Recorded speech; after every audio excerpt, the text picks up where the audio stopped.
বাংলাদেশ টেলিভিশনের প্রতিষ্ঠাবার্ষিকী উপলক্ষে আজ সকালে চ্যানেল আই প্রাঙ্গণে স্মৃতিচারণ ও সাংস্কৃতিক অনুষ্ঠানের আয়োজন করা হয়।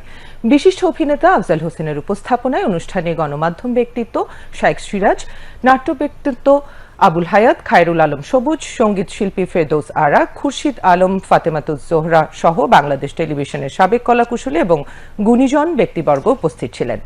অনুষ্ঠানে প্রথম বাংলা টিভি বাংলাদেশ টেলিভিশনের অতীত ঐতিহ্য ধরে রাখতে জনগণের আকাঙ্ক্ষা পূরণে গুণগত মান বজায় রেখে অনুষ্ঠান ও সংবাদ পরিবেশনের প্রত্যয় ব্যক্ত করেন বক্তারা।